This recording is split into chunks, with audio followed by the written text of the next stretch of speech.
says recording is in progress, so I think we're good.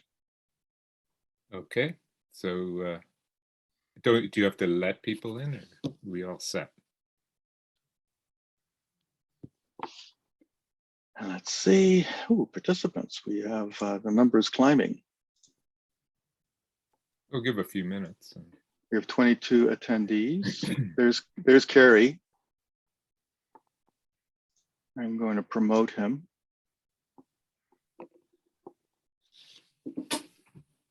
Hey, Carrie.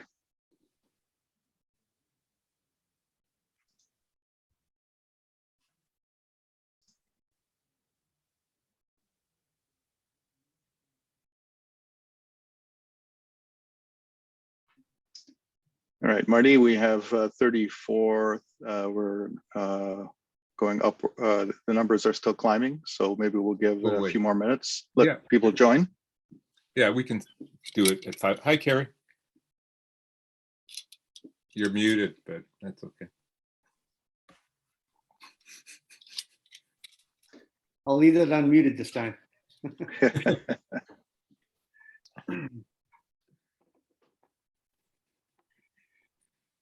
Like your cycling jerseys, Tim and Brenda. True Randonneurs. Yeah. Oh, you too, Tom, Bob.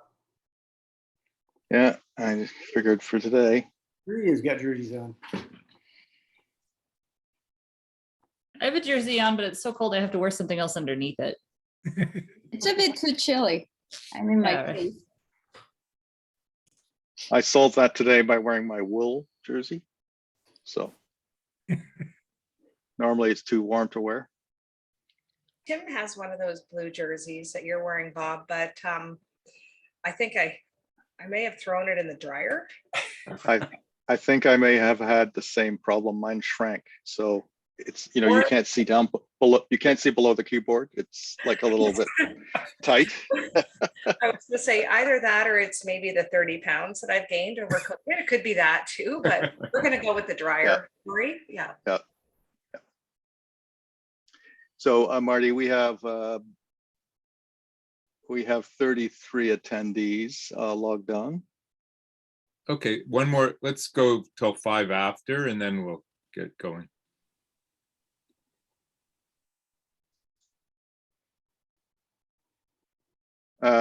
Dick, could you confirm that you can see everything okay? I can see all you pretty people. All right, so you can hear us, you can see us. We're coming through loud and clear. I've got my phone, only 4 at a time. That's all I can take. Well, 5 with Brenda sitting there. Okay, good. So that's good. And that means all the attendees can see us just fine. So we're good. Marty, anytime you're ready. Okay, let's start. So, okay. My name is Martin Cooper, and I'm the president of Randonneurs Ontario and your host for the evening. I'd like to welcome everyone to the 2nd annual Randonneurs Ontario Virtual Symposium. Despite the ongoing pandemic, Randonneurs Ontario have adapted over the past 2 years, continuing to offer a modified but full schedule of brevets. Unfortunately, due to the ongoing pandemic, we have not been able to offer certain events, such as our annual awards dinner, new members night, and our presence at the spring bike show. In lieu of these events, we hope these webinars will provide information about our club and the sport of randonneuring, and hopefully some inspiration to get out and ride, maybe just a little further this year. Randonneurs Ontario, which was originally known as Toronto Randonneurs, was founded in 1983 by Mike Berry and his business partner, Mike Brown, owners of Bicycle Sport and the manufacturer of the legendary Mariposa bicycles. The two Mikes were at the center of the Toronto bicycling scene, organizing road races and cyclocross events in the Toronto area. Inspired by stories of Paris-Brest-Paris, the world's oldest and premier long-distance cycling event, they decided to organize a bike club affiliated with Audax Club Parisien in France that could provide the qualifying rides for Paris-Brest-Paris. Since 1983, over 170 Randonneurs Ontario club members have participated in 10 editions of PBP, which is held every 4 years. Tonight, we have a series of presentations covering a wide range of topics related to the sport of randonneuring. Due to the great interest in the Granite Anvil, our own quadrennial 1,200 kilometer Grand Brevet, we're holding this August, we've decided to hold a webinar entirely devoted to the Granite Anvil in March. The date and time will be announced shortly. Following the presentations, we will have a Q&A with our panel of presenters. Please put your questions in the Q&A at the bottom of the screen. Jung Hong will collect and collate the questions and present them to the panel at the end. And let's get on with the program. The first item is hardware, the right stuff for randonneuring. And I will be doing that presentation.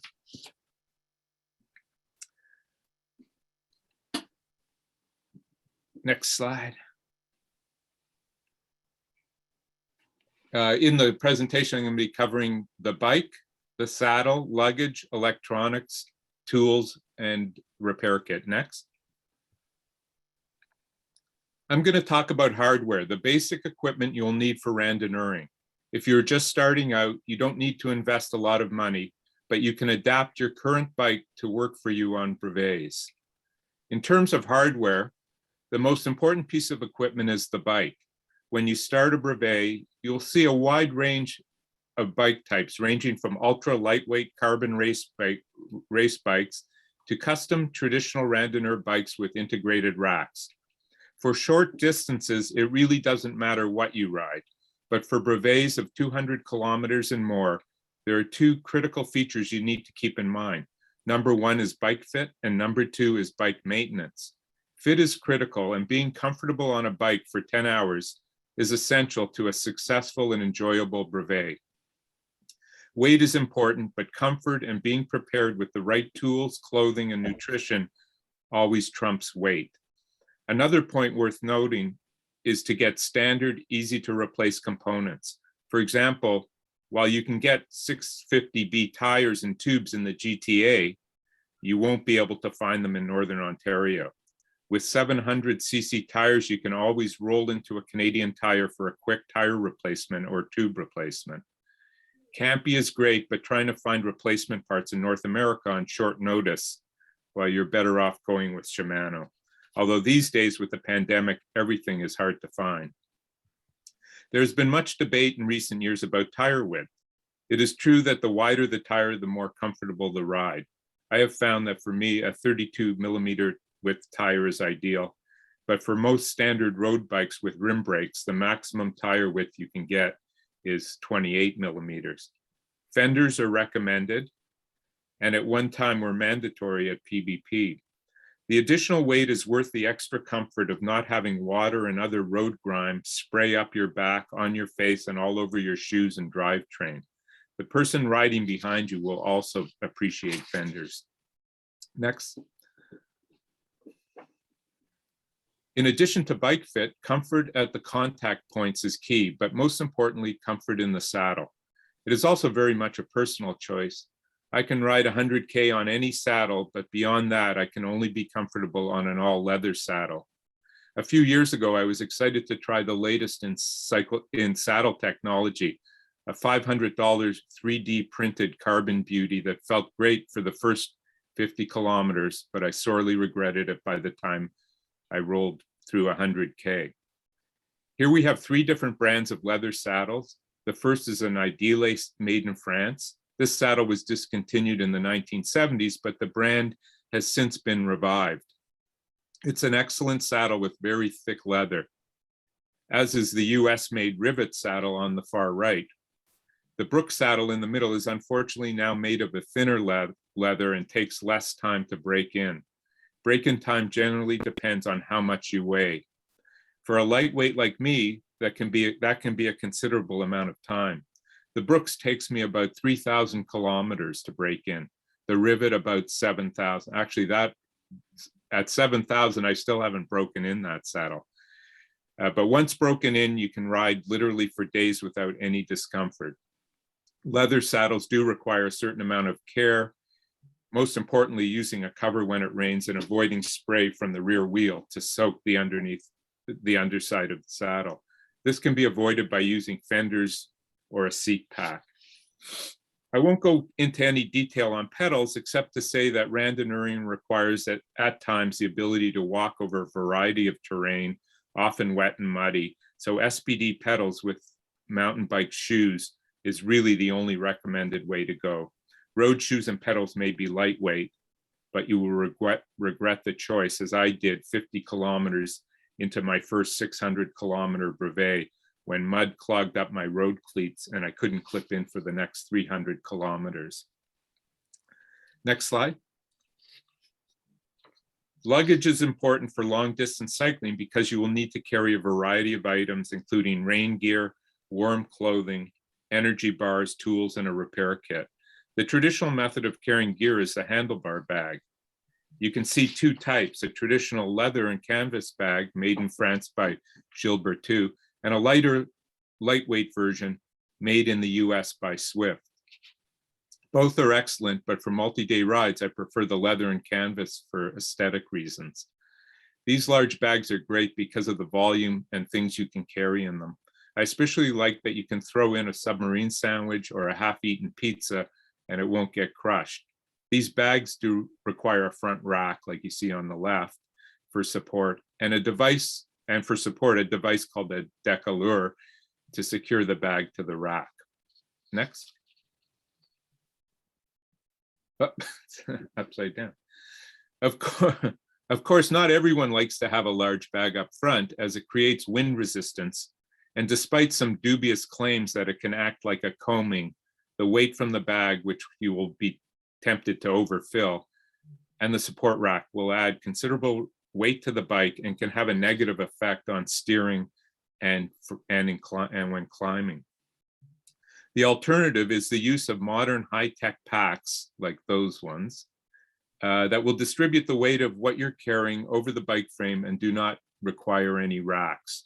These lightweight and waterproof packs are made by Apidura, but Revelate also makes excellent packs, and there's many other brands as well now. These were pretty well unknown 6 or 7 years ago, but they really make things easy now. Next slide.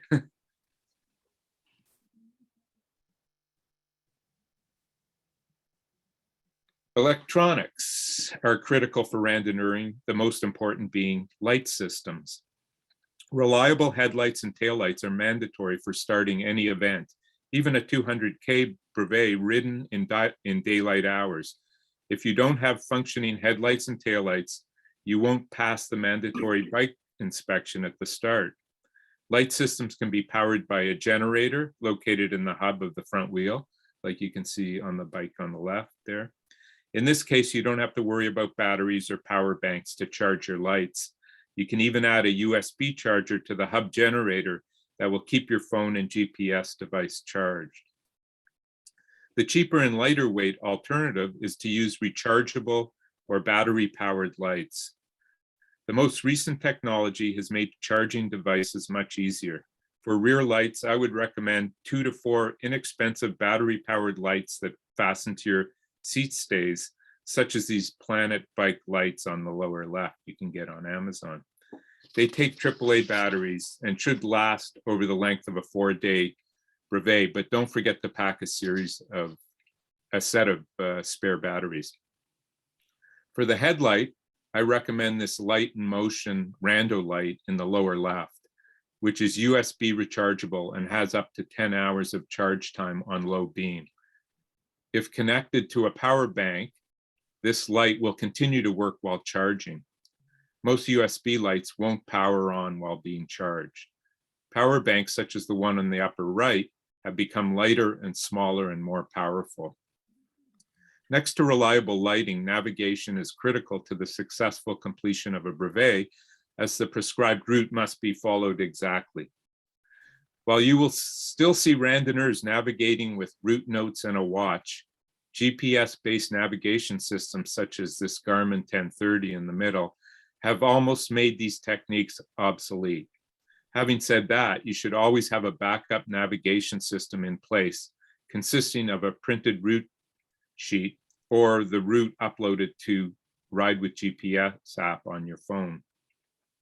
The other device that is handy is a satellite tracker, such as the Spot on the upper left, which is useful in areas where there's no cell coverage, or if you want family and friends to follow your ride in real time. The Spot lays down a track every 5 to 10 minutes and also has an SOS emergency feature if you need it. Next slide. A well-maintained bike is your best defense against having to do time-consuming repairs along the route. However, you must be prepared for common repairs such as flat tires. Make sure you carry at least 2 spare tubes and a patch kit, as well as a functioning hand pump. Practice changing a tire before you ride, because you will almost always get a flat when you are exhausted and it's dark, cold, and raining. While most tire failures can be fixed with a boot, for long rides it is recommended to carry a spare tire or at least have one in your drop bag. A multi-tool is also essential for tightening bolts and making necessary adjustments. Zip ties come in handy. I have zip tied loose fenders to the frame during a ride. Also duct and electrical tape, a variety of spare bolts should be carried. A chain tool and quick link to make repairs to a broken or jammed chain is useful. Spare brake and derailleur cables. Always carry a spare spoke or a fiber fixed spoke in case you break one of your spokes. If you're not experienced with bike repair, I would highly recommend spending some time with the mechanic at your local bike shop. You can pay them to teach you minor repairs, or better yet, there are bike maintenance courses you can take. I would highly recommend Winterborn's 2-day bike repair course. They've recently moved from Guelph to Dundas, but I'm sure there's others around Southern Ontario. These are a few tips on randonneuring related hardware and are personal suggestions based on my experience. Many are open to debate, which can occupy a considerable amount of time on your next brevet. The best way to find out what works for you is to do a long brevet, and by the end of the ride, you will know exactly what you need. Thanks. Okay, the next speaker is Aaron Marshak, and Aaron's going to be talking about software, body and soul, nutrition, and night riding.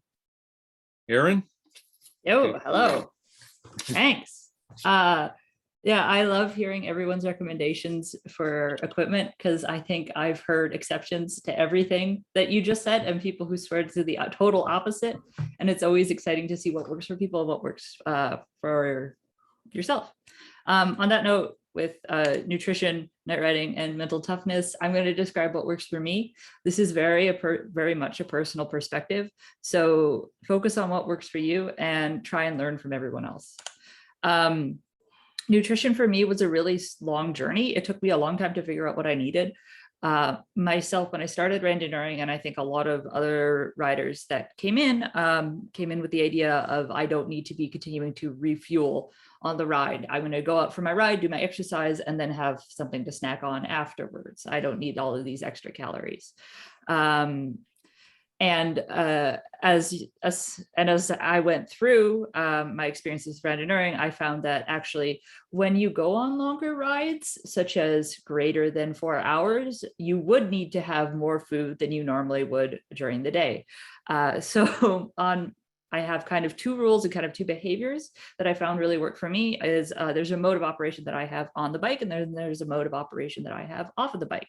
And throughout this whole thing, if you have any questions, comments, or alternative ideas, or kind of to have different experiences, toss them in the chat or the Q&A, and we'll follow up with them at the formal Q&A at the end.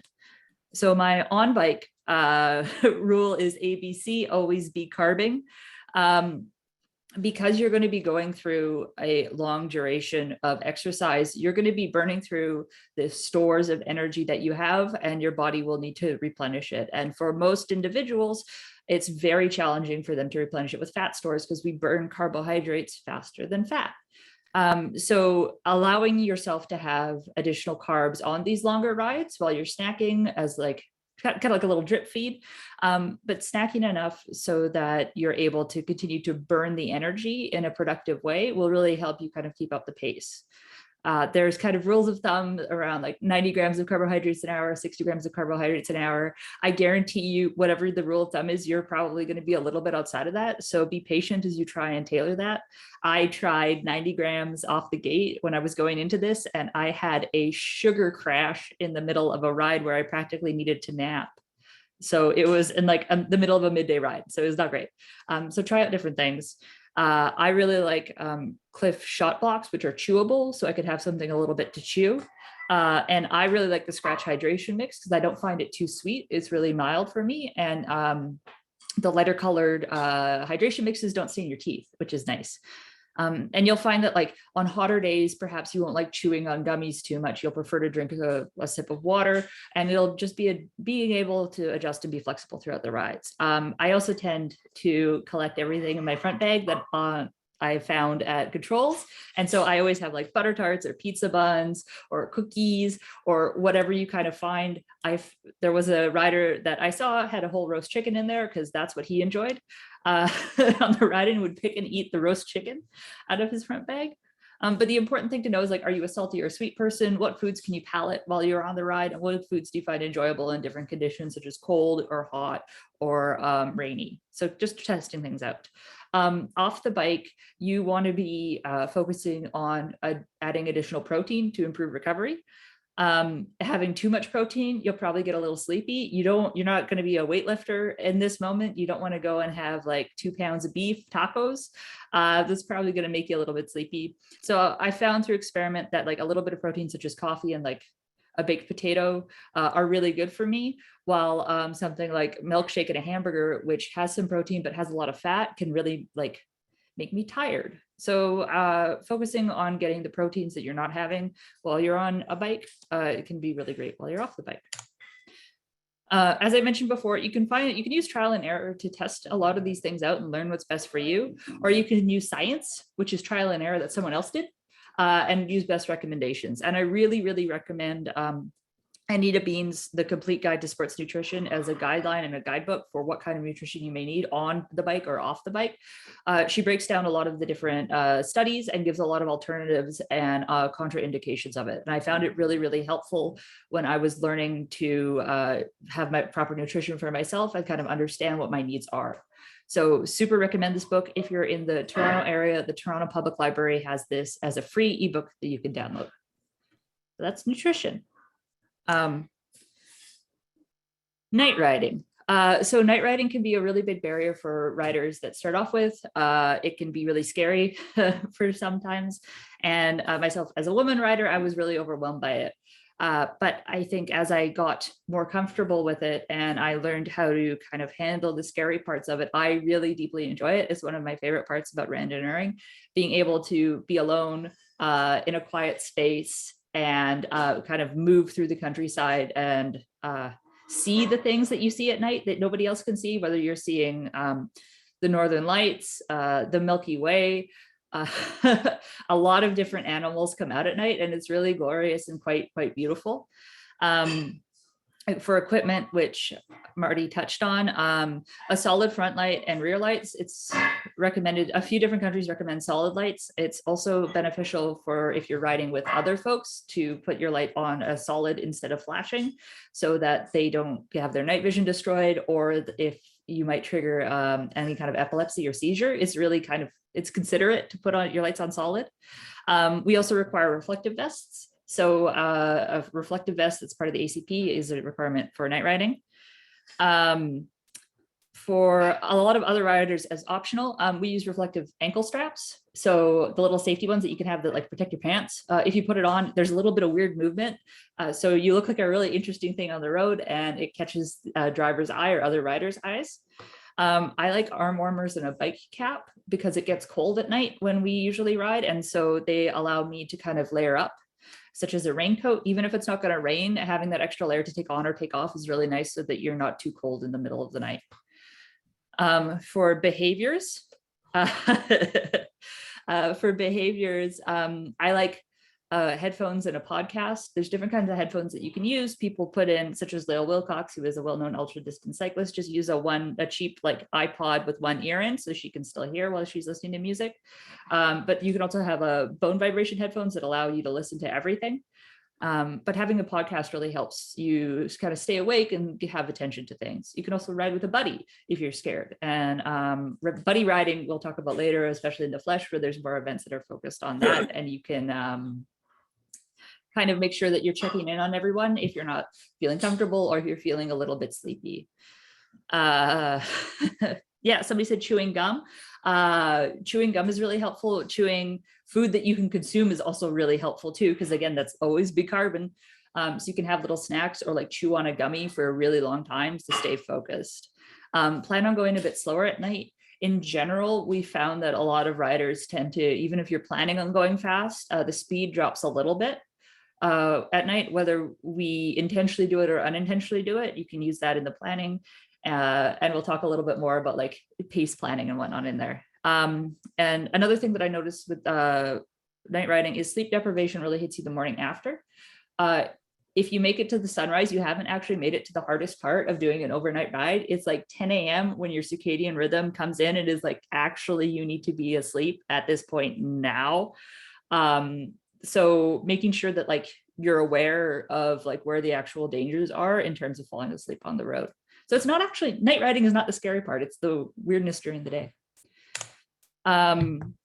As I mentioned before, night riding can be the most beautiful part of long distance rides. I did PBP in 2019, and to see the flickering lights of all of the other cyclists behind me through the night and through the hills in Breton was fantastic. And I will never forget that.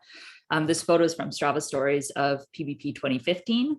And it's absolutely beautiful and absolutely unique, and you can't like describe it or send it or tell anyone it.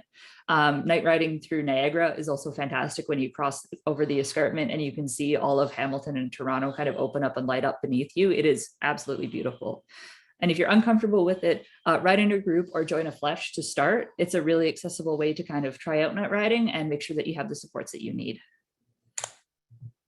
Finally, mental toughness.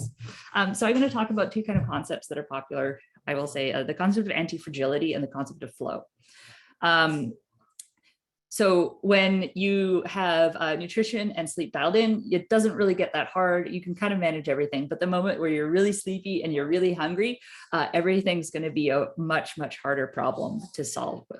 So having the concept of anti-fragility, in which you're not trying to stick to a plan, or you're not trying to say, this is the success in this ride is me only committing to the things that I'm committing. Instead, anti-fragility is allowing you to say success in this ride is me adjusting and changing over the course of this ride. Because on a multi-day ride, especially on the longer ones, there's going to be a lot of different things and challenges that you're going to overcome. So the concept of anti-fragility, again, is actually getting better in the face of adversity. The other concept there is flow, which Michali Csikszentmihalyi, I'm sure I pronounced that wrong, I'm sorry, called it out in his book, Running Flow, the optimal spot between anxiety and apathy, where everything happens with ease. And so you really want to make sure that you're not fighting or bored throughout these rides. You want to try and hit this concept of flow. And Lucian James has this really good graph where you can kind of see the perception of ability or the challenge increases.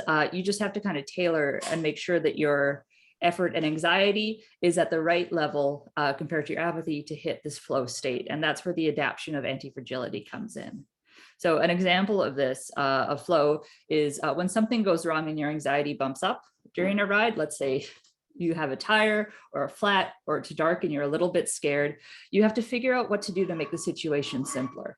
A lot of people do that by just fixing it onto just get to the next control, or just get to the next town, like really kind of narrow your focus on the ride so you can adapt and like reduce the problems that you need to worry about. The other thing is when you get bored on a ride, when you decide to like, oh my God, there's like 40 kilometers and I can't straight until the next turn and I'm not going to be able to do anything. You have to understand, or you have to be able to increase the challenge of that ride to give it your attention. So maybe in the next 40 kilometers, you're going to really focus on pedaling, or you're going to really focus on cadence, or you're going to try and sing a song with the people you're riding with. So you increase the challenge of it to hit that sweet flow state. But in all of those, you're kind of adjusting your expectations about what you can do, what the ride is, and how you're going to accomplish this task, because it is a challenging one. And to assume that you're going to be able to go into any ultra distance ride and it will go perfect is going to really you're going to be a little bit disappointed. So building that concept of anti-fragility in and knowing how to kind of adapt your own emotional state into a state of flow is really, really helpful. And that's been, I think, the hardest thing for me to understand is I have to reset my expectations about what I can do and what rides are going to be. And the better I get at that, the more I'm going to enjoy rides. And that's the anti-fragility part, is each time something goes wrong, each time I have a mechanical, that's an opportunity for me to learn and grow and be better at it. So this is a quote from Alexandra Huchin, who is the single speed winner of the Tour Divide. You don't have to be the fastest, the best, or the pick. You can win something if you just move forward. Slow is steady, steady is fast. If you're able to keep moving, if you're able to adjust, even if it's not going perfectly, I guarantee you will be able to finish any ultra distance thing that you commit to. Thank you.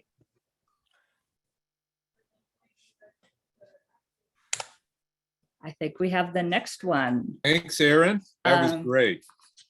The next speakers are going to be Bob McLeod and Carrie Chappelle, who are going to talk about categories of rides, brevets, Devil Week, flèches, and a little bit about PvP.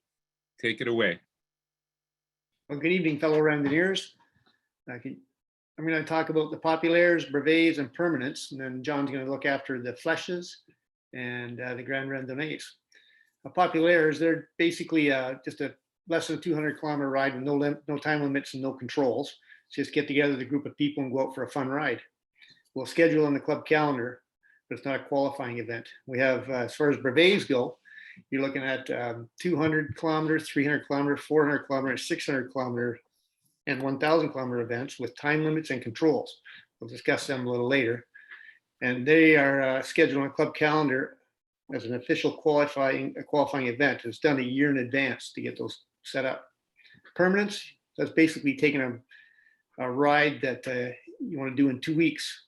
It doesn't, it has the same time limits. It's a brevet club route or any popular, but the flexibility on the start location, you can start anywhere during the route if at a control instead of the original start you'd have on a brevet. Riders set their own schedule and has to be approved by the club, but not an official qualifying event. The flèches are team events of at least 360K to a common destination. And the next one is this year for us, May 20th, 21st. And already we have 3 different teams going to the finish on it. Grand Randonnées are 1,200 kilometer events or greater, and they're sanctioned by Randonneurs Ontario. They're hosted by local clubs internationally. The next one in Ontario for Ontario Randonneurs is the Granite Anvil, and it's a great ride. Next, Aaron. So I'm going to talk about the brevet description. If you don't know about brevets, to do a series, a super series, you have to do a 200 kilometer event, a 300 kilometer, a 400 kilometer, 600 kilometer, and you'll get a super randonneuring medal from France. The 200 kilometer event has a 13-hour, 13-minute time limit, and you usually have 2 to 3 controls. The 300 kilometer, you have 20 hours to do it with 4 to 5 controls. The 400 kilometer event has 27-hour time limit with 4 to 6 controls. 600 kilometer, you have 40 hours to do it, and that's 5 to 6 controls, and usually you have a sleep spot. The 1,000 kilometer event is 75 hours, and you have 8 to 10 controls with 2 sleep spots. Control close times are based on up to the 600 kilometer event, 15 kilometers an hour. And then beyond that, you're looking at approximately 12 kilometers an hour between the big 1,000 kilometer event and going up to the 1,200s. Arrival times of controls are recorded on the control card to finish, and I'm going to show you a control card in a minute. You have start and finish times at each control. If you get there early, you got to wait. If you get there late, basically you've DNF'd. Super Randonneur, I've mentioned this already. If you complete a full series, which is a 2, 3, 4, and a 6 in a season, in 1 year, you'll qualify for a Super Randonneur medal, and it comes from France. Next, please. This is an example of a control card for a 600. As I mentioned, on a 600 kilometer event, you have 40 hours. Well, this gentleman down near the bottom, you see 9 hours, 35 minutes. Closing time was at 2,200 hours. So you finish with 25 minutes to spare. Probably had a nice sleep somewhere. Good restaurants for lunch and suppers and breakfast, and still finish successfully. That's your example of a control card. You can print them off on our website on your own, or sometimes the organizer will supply them to you, but they'll let you know before the ride. Next. Brevet route examples. You can find routes on the Ontario Randonneurs website, such as the Kingston 600. That's an example of the route sheet. You can print off the cue sheets for it, and you can download your GPS file. And the other is from Ride with GPS, the Lakes and Vines 300, an example of the Ride with GPS routes that we have available. Next. Devil's Week. Devil's Week is a really fun 7 days. It's a full series of brevets within 7 days, and we usually do it the second week of June.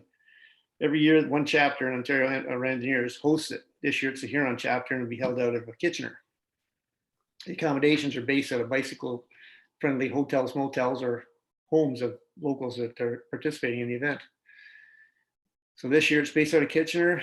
We've got a 300-kilometer on the Saturday, June 11th, followed by the 200 the next day on Sunday. You get a day off to rest, the 400 on Tuesday, a day off to rest, and then Thursday, Friday, you'll finish the 600-kilometer event. You'll actually done a super series in 1 week. Next. And we'll pass this on to Robert McLeod. Thanks, Gary. Hey, folks, thanks for joining us this evening. Great pleasure to have you all here with us. I'll talk to you briefly about the Flèche event. The Flèche is a team event of at least 360 kilometers completed over a 24-hour period. It does provide a great opportunity to the team members to plan a unique route and ride it with a supportive team. It's a great transition to longer distance fairly early in the season for pretty well anyone. For those who are new to longer distances, it provides a good supportive learning experience for you. So you'll be out there with 4 or 5 other riders who probably all have varying degrees of experience. So if you're brand new to these longer distances, it's a great learning experience. And it's also a great opportunity to celebrate with other Flèche teams. We all converge on a single destination, and usually we'll have a meal together, either dinner if we arrive in the evening, or breakfast together. And it's a great way to get everybody across Ontario together to celebrate our sport. Next slide, please. Speaking of, a fun time and celebrating, this is us in 2018 at Casino Rama, 3 o'clock in the morning on the 2018 Flèche. Next slide, please. Oh yeah, and with the backstory there is we discovered that they have a 24-hour noodle bar in the casino. So that was perfect because that was right on our route. So we just stopped in there for a good meal and rest on the route. So Flèche events are hosted by randonneurs clubs globally every spring. And this list here gives you an idea of when. As you can see, France in warmer climates, it's Easter weekend. And then in North America, we have various weekends in May. Ontario's Flèche usually runs the 3rd weekend in May, and this year it'll be May 2021. And an interesting little bit of trivia is that Toronto Randonneurs, which evolved into Randonneurs Ontario, was the first international club to host Flèche outside France all the way back in 1985. So a little claim to fame for our club. Flèche teams are self-organizing, self-supporting, and can be composed of anywhere from 3 to 5 bicycles, machines, including tandems. So a team could potentially have more than 5 riders if they have tandems involved, but never less than 3 riders. Next slide, please. All Flèche teams arrive at a common destination that's chosen by the club each year. This season, our flush destination is Port Credit Waterfront. And we have, as Carrie said, we have 3 teams so far that have organized themselves and are planning to make the trip. One from out of Windsor, another out of Bruce County, and another out of the Toronto region. Destinations are chosen differently each year, and they sort of we spread them out across Ontario. So we've stopped at Blue Mountain one year, Barrie, Kingston, Ottawa, among other destinations that we choose. The flèche route must be at least 360 kilometers with no section traveled twice in the same direction. So you can't just keep looping around. You have to actually make it a route that doesn't repeat. The minimum distance must be completed in 24 hours and there's a 22-hour checkpoint with 25 kilometers remaining. So you basically have to pace yourself so that you are not going past the 25-kilometer mark until after the 22-hour point has arrived. No single rest stop can exceed 2 hours, and I've never found that to be a problem. We never have that much time available that we can spend more than 2 hours at a rest stop. And all the teams start between 6 p.m. Friday and 10 a.m. Saturday, depending on what we all agree to when we organize the flèche. Next, this gives you an idea of some of the flèche destinations that we've had through the years. Next slide, please. This gives you an idea of some of the planning that goes into the flèche to make sure that you can get it finished. And this is just an example of what the Toronto team used when they, I'm not quite sure what year this was, 2017 probably. But it kind of gives you an idea of how you have to pace yourself so that you don't pass that 22-hour checkpoint before the time allowed, and that you do complete at least 360 kilometers within the 24 hours. And that's the flèche. And so I would say right now we have 3 teams, the more the merrier. So if anybody is thinking of organizing a team, do not hesitate. If you want some help in thinking it through, or maybe finding other team members, do not hesitate to reach out to any one of us. I love the flèche. I think it's one of the most interesting formats of rides that we have. And so if anybody wants to organize a flèche team, I'm certainly more than happy to assist in any way that I can. Thanks, Aaron. I think we can move on to the next presentation. Okay. Thanks, Bob and Carrie. The next presentation is on the Randonneurs Ontario Awards, and Tim O'Callaghan and Brenda Weichers is going to do the presentation, and we're also going to do our awards presentation as well. So take it away, Tim and Brenda. Thanks. Yeah, thanks very much. So yeah, we usually have an awards banquet as a separate event, and we thought we'd just tie everything into one event today and recognize some of the great achievements in last year's season. Aaron, thanks. So the first award is the Beryl Burton Award, which is the best female rider.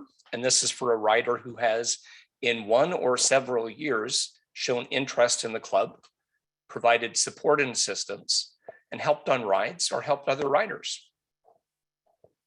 Nominees this year were Brenda Wickers-Maxwell and Jun-Ah Hong. And the winner was Jung-Ah. Congratulations.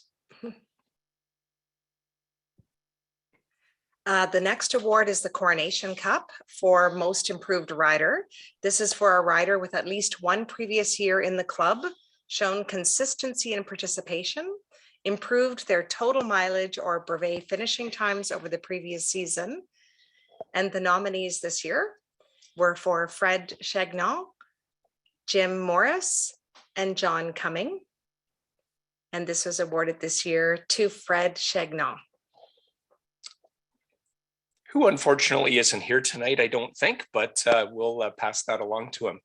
The next is the Dan Herbert Award, and this is for a rider who has benefited the club by mentoring one or more members through encouraging, educating, and assisting riders to reach their full potential.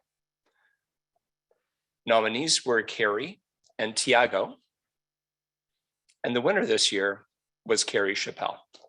Congratulations, Carrie. Thanks, buddy.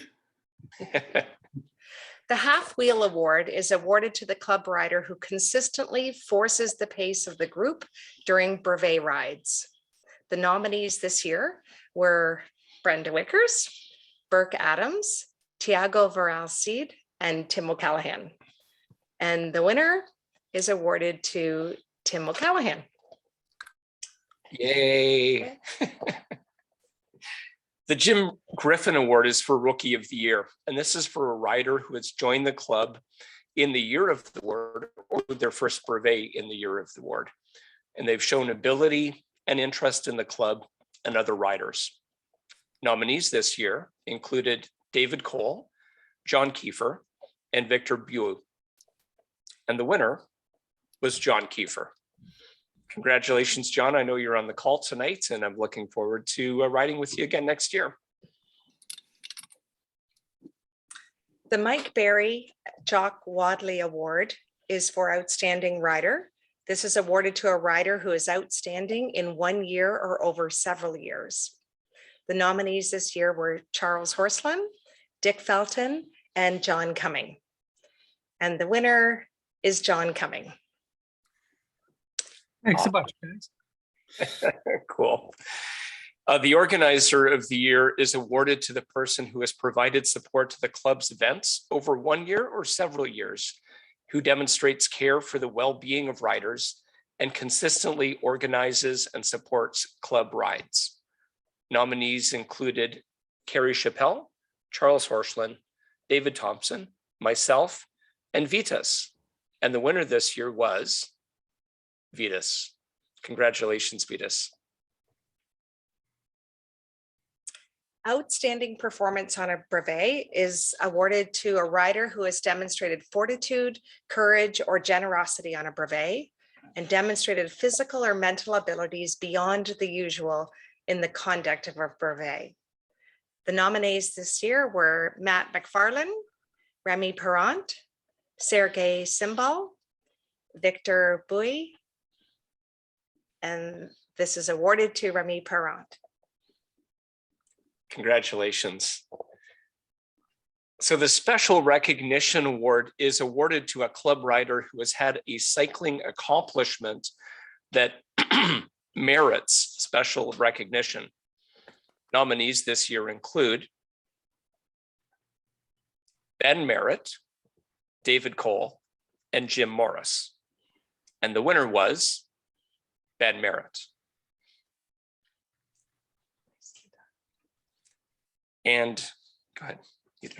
The Long Distance Award this year, and this would include distances that were captured in brevets, goes to John Cumming for 5,000 or more than 5,000 kilometers.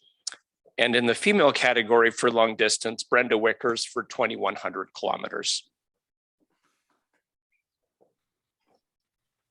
I'm going to talk a little bit about some new awards that sort of have come up in the last few years, really just thoughts at the beginning of the pandemic that we've now put in place.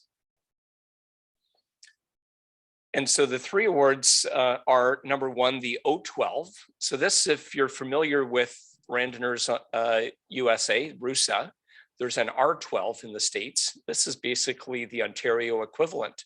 And so this would be awarded to every rider who completes 12 consecutive brevets or permanents, 200K or longer. 8 of these must be done in Ontario. And you report completion of the O12 to your chapter VP. Just to speak a bit further, because I think there was a question about this, and I'll answer it as it's come up. I think there was a question about why would you register yourself for participation in a permanent rather than just going out and riding the ride. And this would be one of the reasons to do that, as permanents qualify towards the O12 award. In past years, I know Ken Joba has successfully completed an O12 during the first year that we thought about this. We don't have a real solid mechanism in place to capture these things as they're happening. So please do reach out to your chapter VP if you've qualified to complete an O12 for your recognition. The Ontario Explorer Award is to complete one brevet in each of the 4 RO chapters in a single calendar year. This is designed to foster mixing with other chapters that you don't usually ride with. And for me down in Southwestern Ontario, this means getting up to Ottawa and doing some of their brevets. So this is going to spur me on to get up to Ottawa and mix in with that group, which is obviously very strong. Again, if you do this, please report your completion to your chapter VP. And then finally, the O3000 is completing at least 3,000 kilometers of brevets in RO events in a single calendar year. So they do have to be Ontario focused. So you can't do these south of the border or elsewhere. And again, please report your completion to your VP. And with that, I'll hand it over to our next speaker. Thanks, Tim and Brenda. We have a special speaker and one who was the recipient of a number of awards tonight. John Cumming, congratulations on all your awards and all your accomplishments. And John's going to speak to us tonight about something he knows a lot about, and that's the 1,000-kilometer brevet. Go ahead, John. Thanks. Thanks, Martin, and thanks everybody, and congratulations to all the award winners. It was certainly a wonderful year this year for me, and quite unexpected, since the previous year was a total wipeout between surgery and COVID and various things. So I'm going to talk about riding a 1,000-kilometer brevet, which our friends, the BC Randonneurs, have dubbed Randonneur Cycling's Ugly Duckling, because it kind of fits in between the Super Randonneur series and the Grand Brevets, Grand Randonnées. Next slide, Aaron. So you can tell a lot about the 1,000-kilometer brevet just by looking at the thousands that have been offered by Randonneurs Ontario going back to 2011. And the first thing you'll notice is that there's only one or perhaps two offered on the schedule in the year. And you'll notice that for the most part, they're fairly small groups. So you're not going to be with a big crowd, and you're not going to have a lot of people to draft with. And you'll also notice that sprinkled among the results, there's a number of DNFs. And as you can imagine, with the 75-hour limit for a 1,000-kilometer brevet, there's the possibility that things can go wrong over that 75 hours. Next slide, Aaron. So Carrie talked about the Super Randonneur series, the 2, 3, 4, and 6. And you can see the individual medals in the current series that you can get if you accomplish those individually, or the Super Randonneur for all 4.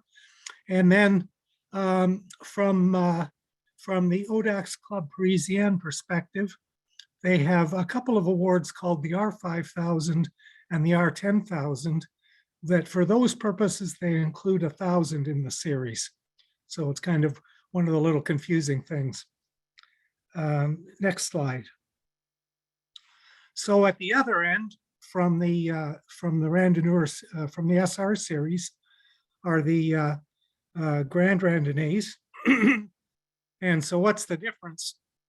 From my perspective, the biggest difference between 1,000 and 1,200 is that 1,000 is actually 20% tougher than a 1200. And that may seem counterintuitive, but we'll talk about some of the reasons why that could be. Next slide. So the 1000 they're administered by ODAC's Club Parisien and put on schedules such as Randonneurs Ontario. And they include more self-support. They're very much self-support. As I mentioned, it's a small group of riders. And as opposed to the 1200s, which if you look on the Granite Anvil site or on Randonneurs USA to see the various grand randonnées offered in the US, you'll see that those are much more organized, generally have 40 to 60 riders, and they're administered by Randonneurs Mondiaux. And generally, I'm saying they're a little more expensive because usually with the 1000, they can be closer to home and you're self-sufficient. And so you're probably not spending as much. And just to point out that on some grand randonnées, they do offer a 1,000-kilometer option. And so, for example, on the Granite Anvil, that is one of the options there. Next slide. So I'm going to give you a couple of examples of our thousands, and I'm not going to go into detail. Be sure to look at the Randonneurs Ontario blog or the Rando list for ride reports. There's some very good ones. The first one I'll talk about is the Lake Ontario lap or lap of the lake, or just LOL, because it seemed to me to be at a very absurd ride distance when I first thought about it. This was my first 1,000 in 2015. 3 riders started, 2 of us finished, and it's basically around the lake, Lake Ontario. And so next slide. So LOL features some very nice border crossings, including Niagara Falls. And then on the right, the Thousand Island Bridge. I was absolutely petrified going across this.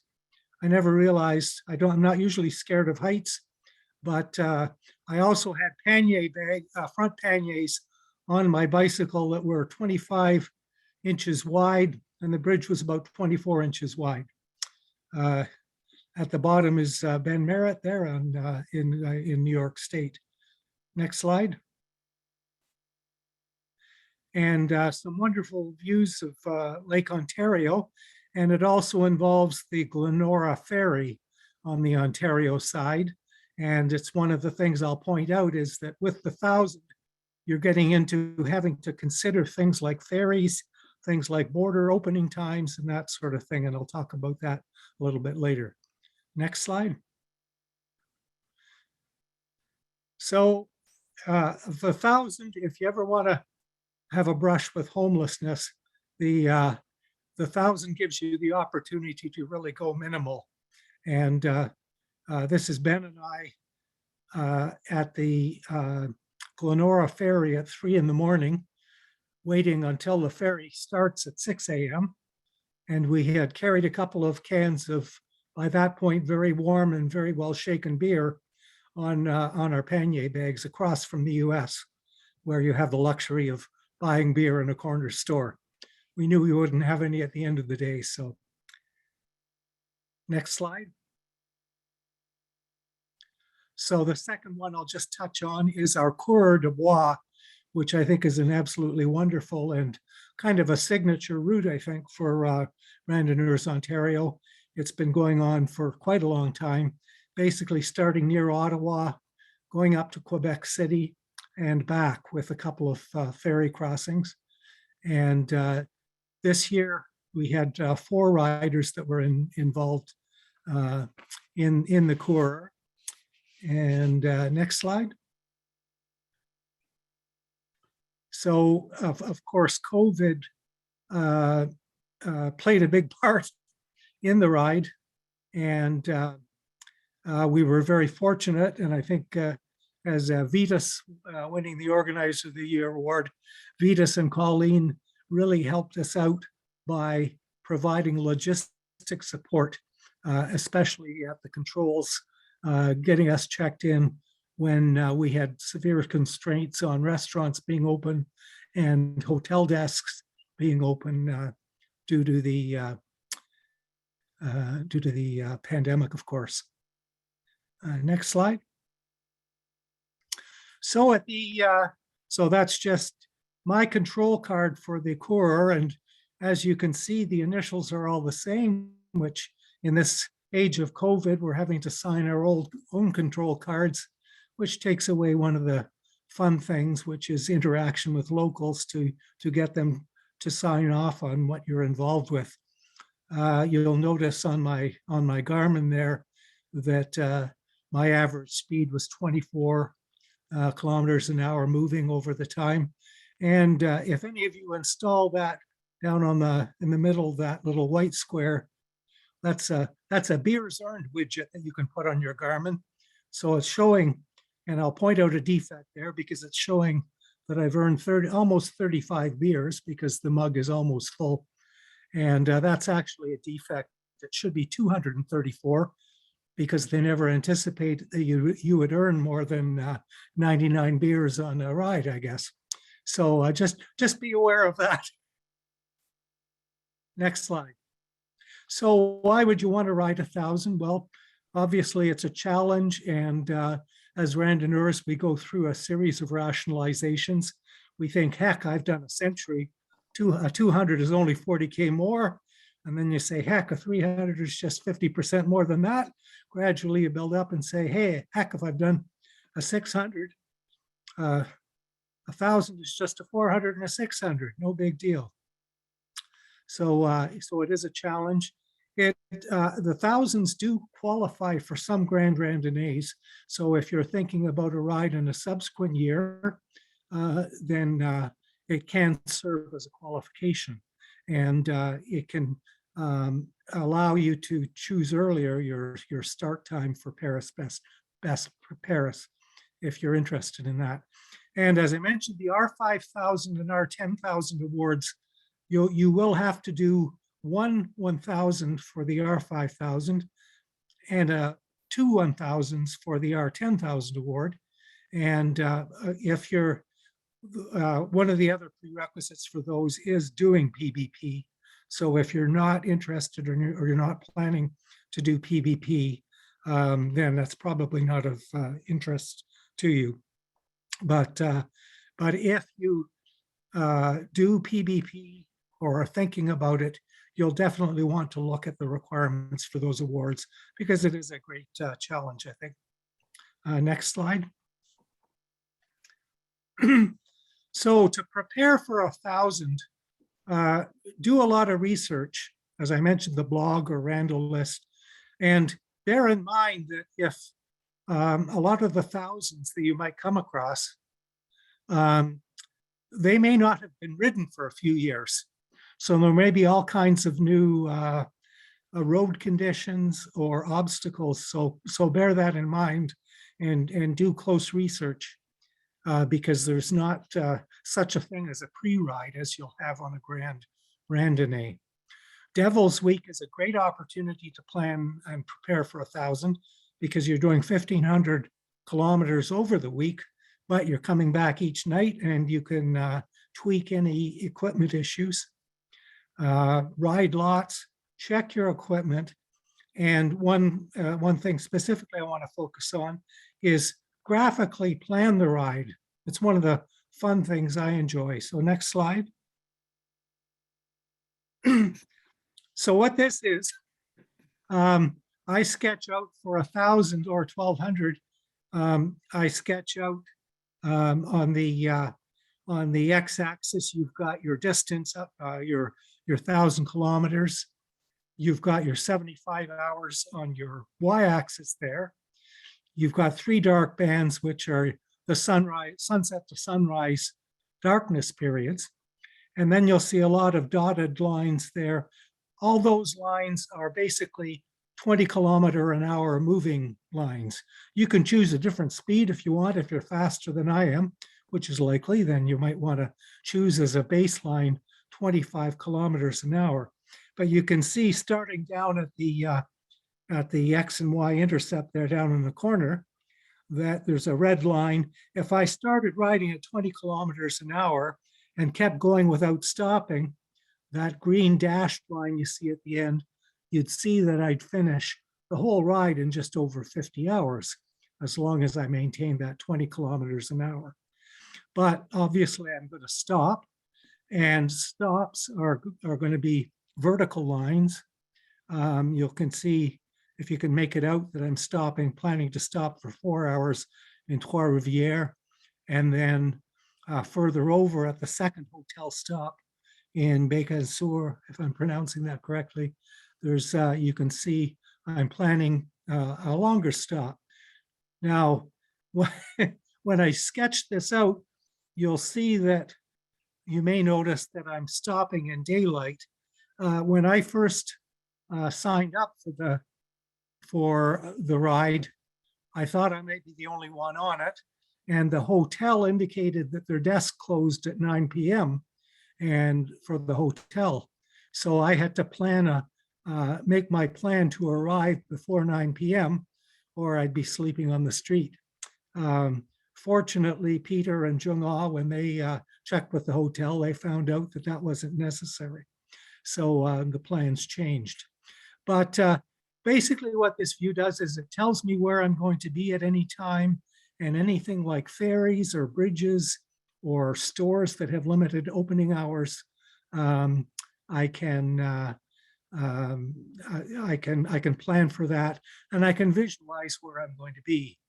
I'm always jealous of fellow riders who can just on the fly know where they're going to be and have a good sense of how long it's going to take. I can't do that. So this is how I think about it. And I'd be curious to know if anybody's ever thought of that. And just what this is pointing out is, if any of you never took drafting in high school or university, it's those parallel lines, just putting a ruler down and sliding up and down allows you to carry on after your rest stop. So it's very quick to sketch out moving along at that standard baseline. So I'd be happy to answer any questions on that if that doesn't make sense. But next slide. So opportunities for 1,000 on the Randonneurs Ontario, we have the 1,000 option with the Granite Anvil, and we also have another 1,000 on the schedule, but it says TBD. I don't know whether anybody online knows what that route is going to be. If it's going to be, I think it's August 13th. Other provinces have some great 1,000 routes. I'd love to do, I believe it's a Cabot Trail route in Nova Scotia, for example. There's about 20 that RUSA has lined up in the US. And as I mentioned, the 1,000 option. Next slide. So as Eddie Merckx would say, ride as much or as little as you like, but ride. And so thank you very much. Thanks, John. That was great. So what we're going to do now, we'll finish the presentations, and we're going to, I see there's only a couple of questions in the Q&A, but I'll give you a few minutes to add any questions to the Q&A if you want. There may also be, Jung-Ah, some questions in the chat as well. So we'll give you a few minutes if you want to put any questions in there for any of the speakers, and then we'll sort them and answer the questions for you. Thanks.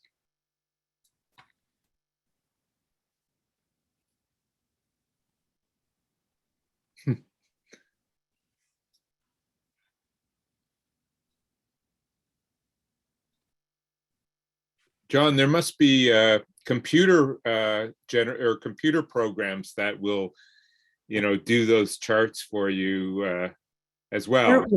Where's the fun in that? I can't Not as imagine John, you must- being- I was thinking, John, you must be an engineer or a math teacher. I was an engineer. I was in the very, I went back into engineering and was in the very last year at Western that they demanded that you take mechanical drafting. So, There we go. Okay, it shows. That's a great planning tool, by the way, very innovative. I can't imagine trying to like enter Excel spreadsheets cells on a ride at 3 a.m. in the rain. I think mechanical drafting sounds way nicer.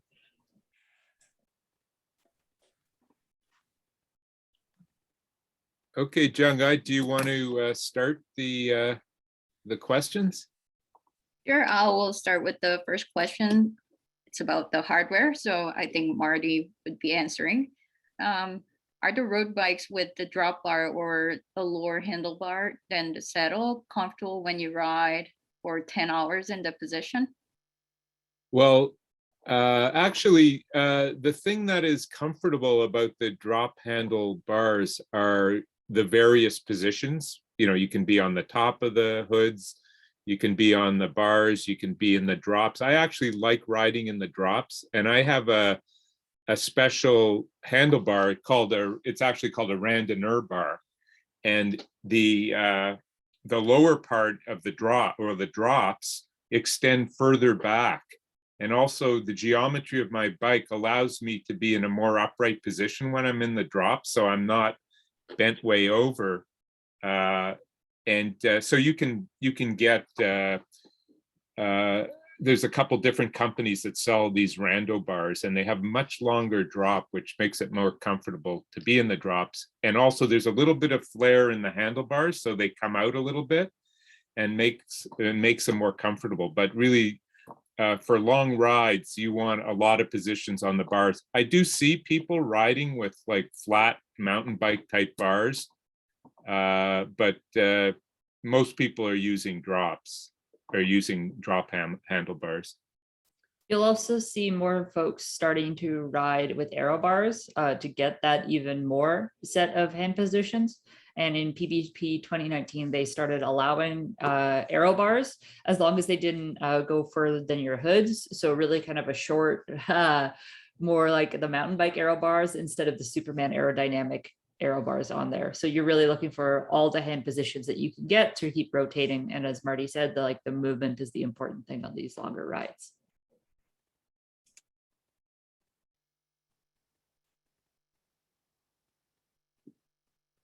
I have a question for you, Jung-Ah. Is that a mic that you're holding? Are you like, hello? The roller. It's a roller. Rolling my legs. It's good for just putting my chin on it. Yeah. So I guess we will move on to the next question. Are the leather saddles okay in rainy conditions?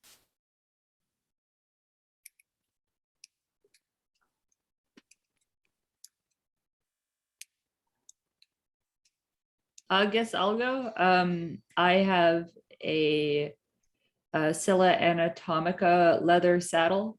It is a different variation than the one that Marty showed because it has a cut in the middle that allows movement for your legs to move a little bit separately and a little bit less pressure on the sensitive parts.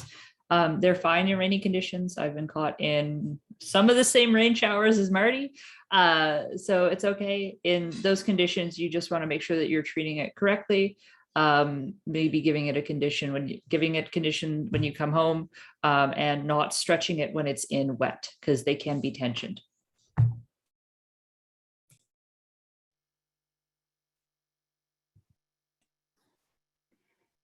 When you're riding on a leather saddle, you protect it from the rain, so you don't have to put a cover on it while you're riding. It's when you leave the bike out in the rain that really does damage to the saddle. So you can buy a waterproof nylon cover, and you can leave. Some people just leave it and ride leather saddles with those covers on it all the time. But I don't like them really, the covers. I hardly ever use them. Plastic garbage bag works too, especially good theft deterrent if you're in downtown Toronto.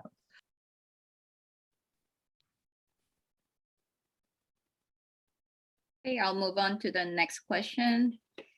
Could you please share the presentation slides after the webinar? So we are recording this webinar right now, and we'll be uploading the recording on the website after we're done. And the next question, what is the best way to reach out to the riders and organizers when traveling to a ride in their territory? I guess means chapter. I think you can contact the organizer through the email. You can find their email address on the website. Also, when you are, if you're on the mailing list, usually the organizers send out notice before the event. So you'll be able to get their contact info there. But I'm not sure if we have a way to reach out to the participants. Not at this Yeah. point, no. Go ahead. Yeah, I was just gonna say another option, if you can't reach the ride organizers, to reach out to the chapter VP and they'll put you in touch with the ride organizer. Generally, we, for privacy reasons, we're not publishing who's gonna be on a ride. So generally you would, if you want to know, is my friend or somebody in particular I'm interested in going to be on the ride, then you can ask them, or you can confirm with the ride organizer. If it's not a privacy issue, they'll let you know. We also have a Slack channel that is not as active as the rando list. The rando list is definitely the best place, but if you prefer that method, there's a few folks on there that reply. Sometimes it's nice. But the knowing who is riding on a ride is a requested thing, and we are working on it. Next question. For the awards, are the qualifying conditions listed on the website? Tim and Brenda? Yeah, so for the traditional awards, not the 3 new ones, yeah, they're all listed on the website, but that's a good point. So we'll make sure to get the qualifying conditions for the O12, the O3000, and the Ontario Explorer really clearly on the website so that you can see what you've got to do. So we've got some PvP questions here. What tips do you have for anyone wanting to ride PvP for the first time in 2023? We have quite a few veterans here. Anybody? Well, try to get lots of experience. Do at least a series, a couple series ahead of time, and maybe even a 1,000K ride to prepare yourself. Don't assume that you can get anything specifically technical or like medical in France that is the same in Canada. I couldn't find, I do see tubeless tires on 650Bs. I couldn't find any tubeless sealant, and I couldn't find 650Bs except for like 3 a.m. in the middle of nowhere control, where it was just one French dude on a fat bike who had it. He was the only mountain biker in like all of France. So if you are planning to do any kind of shipping or anything fancy or really specific stuff, as Marty said, prepare beforehand and like ship stuff out. And sealant doesn't survive the flight, I found out. The big thing about PvP is that there's so many people doing it that you spend a lot of time at the controls. So on a normal 1200 or Grand Brevet, you can move in and out of controls really quickly, but at PvP, you know, there's literally hundreds of people in line to get food, to get their cards stamped and things like that. So you have to drink beer, have wine, to get a bed even. Yeah, exactly. So it's really important to move through the controls quickly and not spend too much time. And you're also tempted to spend time there because it's a social event, and you know, it's basically a 4-day cycling festival, and you just want to party with everybody. But I just wanted to mention that Kerry has the record for our club for PvPs. He's completed it 5 consecutive times. So that's pretty amazing. And I guess you're planning to go back in the next one in 2023, next year. I already got goosebumps. And I see a note here that's probably good advice, that the PvP should not be your first 1200. You should Probably, it's probably going to be was. challenging. No, it- no, you're was. fine. I You're think That's- fine. it's fine. That's the advice of the veterans on the call is, maybe think twice about making it your first ride, your first 1200. It was I my will first- say, Although clearly people have done it. yeah, he did it 5 times. So, and broke less hands. But than those 5 Richard times were Shelton. not his first time. I will say the important thing is to do like a overnight ride. So I did a 1000, which was significantly harder than the 1200, as John Cumming pointed out. So making sure that you are aware of like overnight rides, that's really, really important. But if you can't do a 1200 before PBP, I would still encourage you to strive for that and not just like not try, because it was such a fun experience, and it is going to be a little bit harder. But that's the anti-fragility and the flow kind of coming in which you're planning for everything to kind of go sideways and be like, I'm in France. There's thousands of other cyclists from all over the world around me. There was literally a vending machine for 24 hours fresh baguettes that I saw in a town. Like, you will figure this out and it will be amazing. I vowed that I was never going to do PBP because on my first 2 1200s, I got so irate with people 1,000 kilometers in saying you're not a real randonneur if you've never done PBP.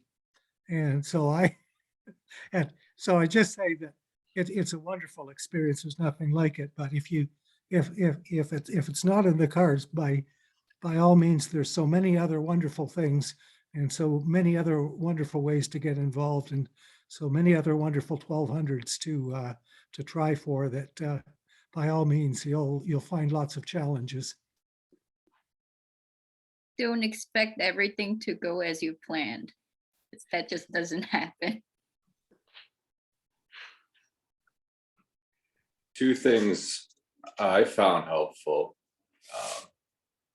One was getting some group riding experience, because in France you'll be on the road with like 600 people around you, all riding like it's their first time on a bicycle and they're drunk. I saw some people crash into street furniture and signs and other stuff. So definitely, if you've never ridden in a group, I'd try to do some sort of mass start event so that you kind of can know what that feels like. And also the night start flèche or a night start 400, because if you sign up for the 90-hour ride, you're probably going to be starting in the dark. If you've never done that, it can be a bit of a trip if you're not used to riding through the night. So those are my 2 tips.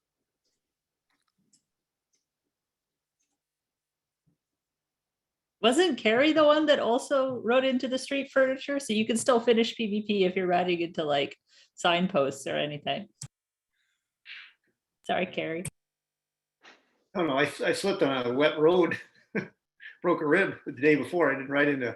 I was going too slow after that. They didn't have to worry about hitting anything. Couldn't get about 20 kilometers an hour the last PvP.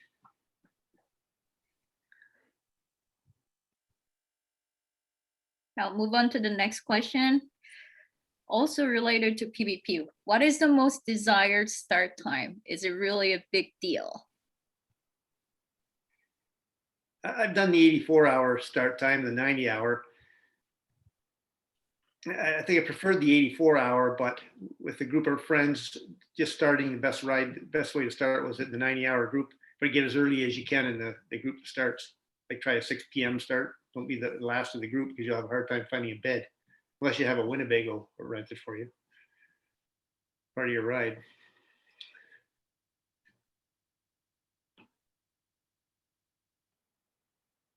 I like the 8-hour, the 9-hour start in the 90-hour or 8 o'clock or 9 o'clock start, because, with the speed that I ride, it would maximize the amount of sleep time down the road during, when it's dark out. That's when you really want to sleep rather than when it's light out. So that's how I, figured it. So depending on your speed, the best thing you can do is to maximize sleeping during the nighttime hours rather than the daytime hours. So that's how I chose the 8 and 9 o'clock starts.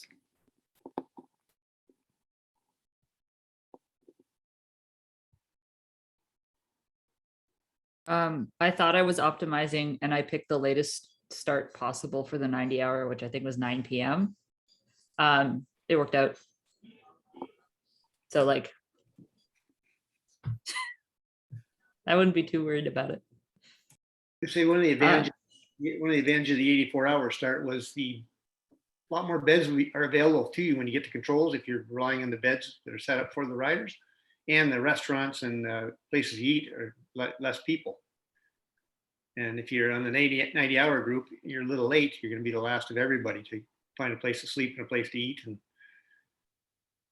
so there's other reasons why you might choose an 84 over a 90. Yeah. The one of the things of concern with this is like, if you're not sure how the registration process goes, is the longest distance that you have in the previous year of qualifying gives you the top choice of the start times. So if you did 1,000 or longer in the previous year, you'll have first pick. But if you did 200, you will have last pick. And they kind of release it in chunks off of that. So if you are concerned, try and do a longer ride the previous year. If you're only able to do a 600 and you don't get your perfect time, still kind of recommend trying. I did a 1,000 and I tried to pick my most optimal time, and then it was like literally the worst time you could have picked.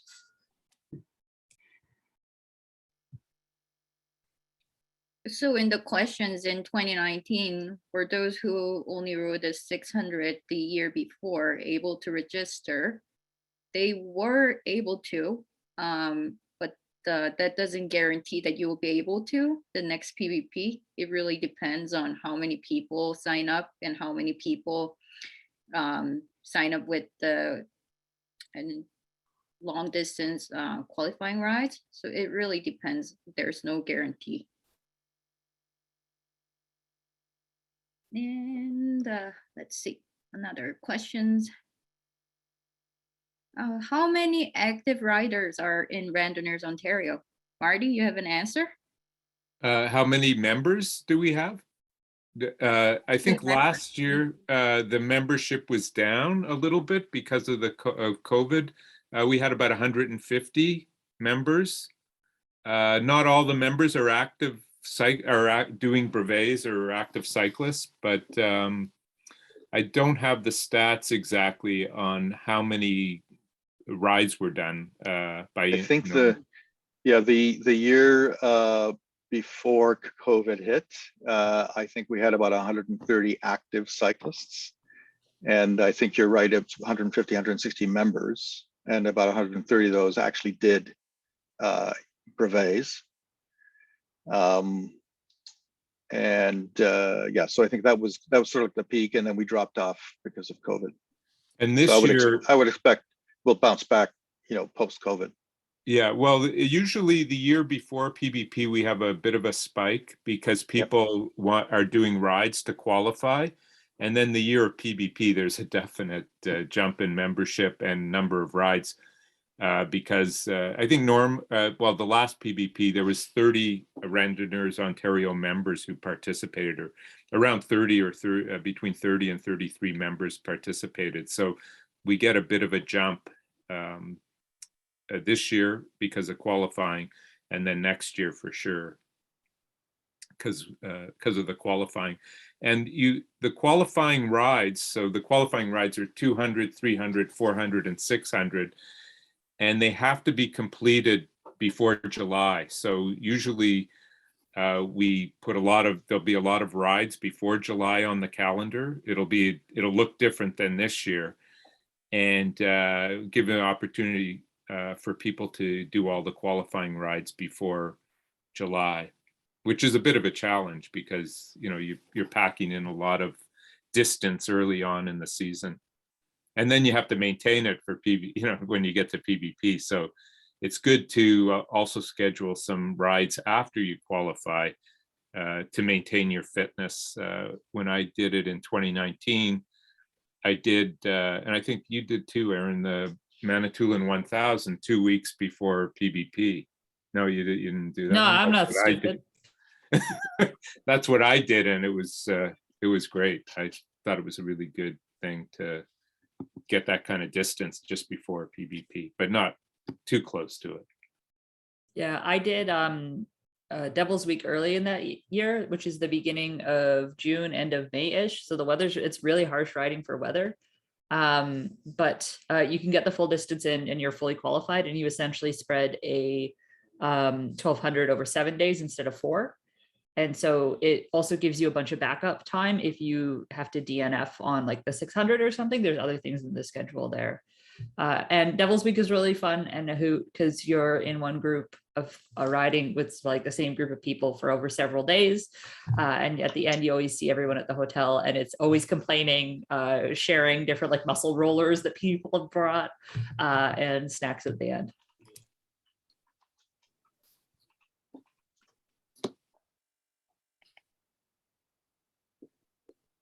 I'll go on to the next questions.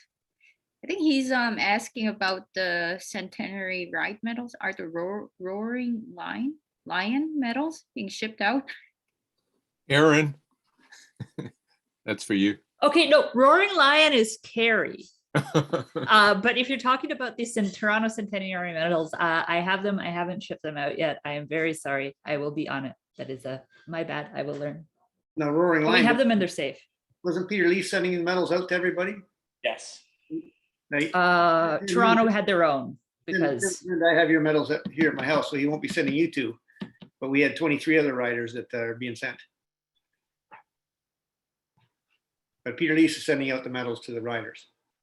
Yeah, but what about except for Toronto chapter? What about the centenary brevet medals? I think that's what they were asking about. That's what I'm talking about, the centenary medals. He's sending them out. Oh, okay.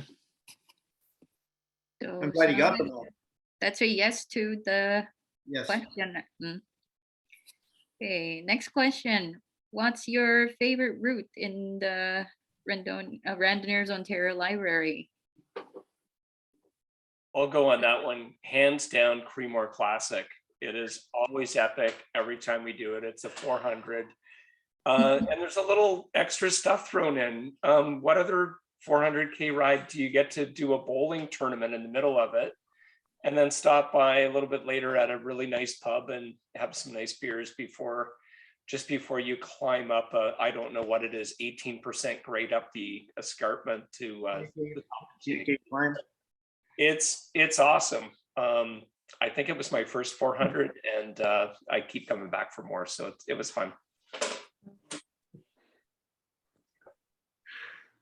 I like the Kissing Bridge 300. It's a Toronto route. It goes through the Elora Gorge and Guelph and stops at the only covered bridge in Ontario that is a kissing bridge, which is super cute. And it's transit accessible. So if you're in the GTA, you can start from the GO train, and actually you can start from downtown and finish in downtown. So it's just like a lovely, nice little flat ride. The Big Bay 200 is an awesome little ride. We stopped at the Cobble Beach Resort for a little lunch, and we've had riders enjoying the patios, the scenery, and they didn't want to leave. And after that, we stopped in Cobble Beach, usually at a little pub. And the last time we were there, they had a band playing Queen's The Bicycle Song.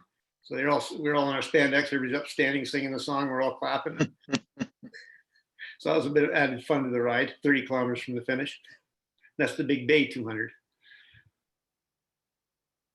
Just on the subject of routes, we should maybe mention with regard to the permanent program, we didn't talk about that too much, but I think the intent will be that we will continue with being able to start from any control.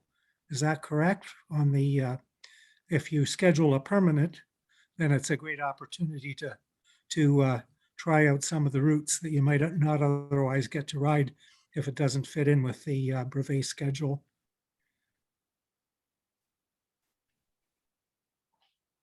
Yeah, you can ride any of those routes on the library as a permanent. So, you can just go through, and one that looks great. One of my favorites is Falling Leaves, which is it's a 200 that goes through, different parts of Muskoka and Simcoe County. It's really nice, and usually hardly any cars on the road. It's a great scenic ride. Usually it's scheduled in October when the leaves are really nice. So that's a great ride. And Big Chute is also a really nice ride up in that area.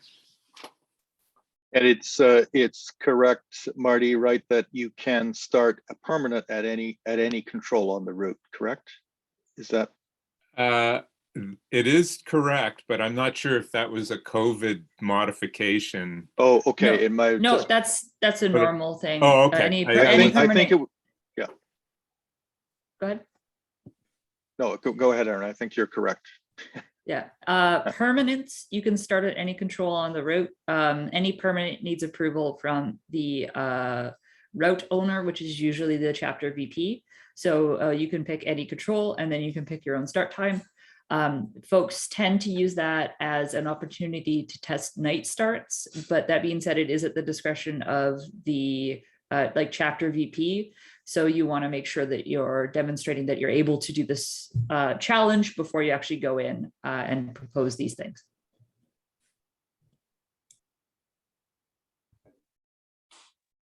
I was going to say that my favorite ride was the Fort to Fort 400. So I think last year was the first year it was officially done as a brevet, right? And it goes from Amherstburg to Fort Erie. And it's supposed to be a tailwind all the way. But this year we got there and we're like maybe 5-10 kilometers into it. And I kind of look over at Tim, I'm like, is this for real? This is a headwind.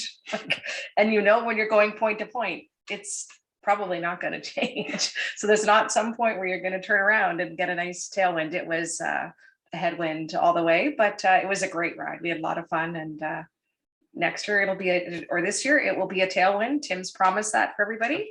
So join our 400. It's a really nice ride.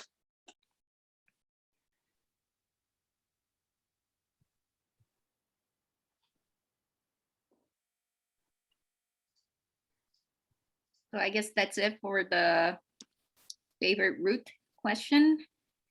We have one last very interesting question here. Can you talk about trying, failing, or accomplishing the act of sticking together over 1,000 kilometers or longer? John, do you have something to say? Sorry, is the question, can you repeat the question? Is it about sticking together? Can you talk about trying, failing, or accomplishing the act of sticking together? Oh. Yeah. Yeah, well, I think what I always love is accordion riding, where you're, especially in a small group on something like 1,000, you're close together, but if you you can, at some point you can be a little bit down the road. At other times somebody else may be ahead, and you don't want to, if you stuck together all the time, you might get sick of each other's company, but or sick of each other's jokes. I know on the Cours de Bois, I was trying to teach Jonah some classic French Canadian Cours de Bois songs, and she probably got sick of that, so probably wanted to lose me, but very definitely on the longer rides, and certainly at especially at the nighttime hours, it's always nice to stick fairly close together.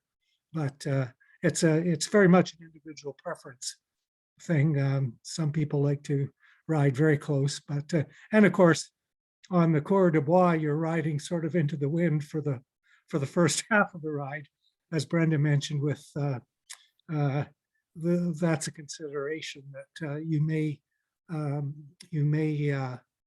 want to stick together for weather conditions or risks or headwinds. But that's the wonderful thing about randonneuring, is that that's one of the things you're assessing and adjusting to all the time. You can usually find, on an organized 1,200 where there's a lot of participants, usually you can find a few people that ride at the same speed as you do, and you can ride with them, spend time socializing, but also separate a little bit. John and I rode the mac and cheese in northern Michigan and Wisconsin pretty well the whole time together. There was a few other people that rode with us as well, but we stuck together for the whole event, and it worked out fine. It was great, actually. I think that's go ahead. Yeah, I was just going to say the way Huron rolls is we do try to ride together, but we realize if we break up, we'll see each other at the next pub. So we're never that far away from the next pub. So what I was going to say is that's one of the fun parts about PvP is you can connect up and meet up with people. Even if you've never met any of them before or speak like garbage French. I had a wonderful time meeting riders from like Japan, Korea, Georgia, the country, one guy from Jersey who was really funny, and all sorts of different places, San Francisco. And so you do meet up and you end up riding with people and just having these like conversations. The Alberta randonneurs were fabulous. I met some BC randonneurs that were also lovely. So you can meet up with people, and then just like letting them go and having that accordion effect, as John mentioned, is like a really nice, lovely thing to experience. I can remember in France, one of my trips to France, we had rode with a half a dozen riders, but nobody spoke the same language, but we all stayed together for 150, 160K and enjoyed your company. I would say that, on the longer distances, I do think it is probably advisable to try and pair up with someone, at least pair, especially in the overnight segments. And maybe it's not the same person every night. Maybe it's maybe not paired up all the time, but I do think it helps to make your event successful and help you get through the tough spots if you have a buddy or more than one that you're riding with, especially in the nighttime segments. And let the organizer know if this is one of your first rides and you're worried about riding alone. Let the organizer know ahead of time, and I guarantee you'll have a rider with you for that ride. Yeah, that's really important, Carrie. What you said is let the organizer know if you want to ride. It can be hard to assume as a ride organizer. I don't want to assume somebody's ability based on like their registration. We could have like a very slow rider that is absolutely an expert, has been doing this for like literally decades, and they don't need a buddy. They know exactly what they're doing. And we could have a really fast rider who's also very nervous about it and might want to have somebody overnight because this is a new challenge for them. So totally let the ride organizer know. We're all super happy and supportive to give you whatever you need, pair you up with a buddy, see if there's anyone that like particularly you would like. Speaking as a woman, if you would prefer like, hey, I'm a woman rider, I'm really nervous, I would prefer to be paired with a woman. That's also cool. If you're a racialized rider that's having an experience like that, that's absolutely all right. And we're a really, really welcoming crew. So if you have any kind of needs or accommodations, let us know. Yeah. Absolutely. Personally, I find it very difficult to ride this much distance with the like single person. I prefer to just ride on my own and meet up people on the way rather than sticking with a particular person. But sometimes it's good to pair up. I learned that lesson at Coeur de Bois, where my pump failed at around 900 kilometers when I only had 100 kilometers to go, but I was the last one. I had nobody coming after me, so I had to DNF.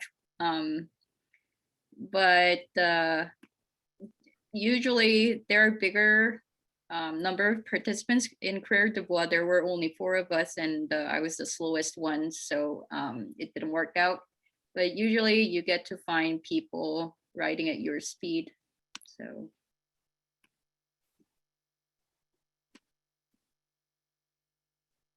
I think that's just don't be the slowest one, and then you'll always find somebody. Yeah, somebody will be the slowest. So that's all the questions we got. So Marty. That's it. Okay. Well, no more questions. Then I think we're going to wrap up, and I just want to thank everybody, thank the speakers, and thank all the attendees for joining us and listening to what we have to say about randonneuring. We're all looking forward to the spring. You know, it's just a couple of weeks off, really, and our populaires are going to start in March, and then the brevets. I think the first one is usually the gentle start, and it's on April 17th. And I hope we will see a lot of you out there for that first brevet and for many after that. And as Aaron was saying, reach out to your chapter VPs if we are going to have some no drop group rides coming up in the spring. And that's a good opportunity for new riders to try a 200 without worrying about riding by themselves or being on their own, because really the best way to learn is to ride with an experienced randonneur, and we're out there to help, and looking forward to seeing people out at the rides and having a great year, and hopefully no COVID or very little COVID. And maybe next year, we can all meet in person instead of virtually. So have a great evening, and we'll see you all soon. Thanks, guys. Thanks, everyone. Thank you. Thank you.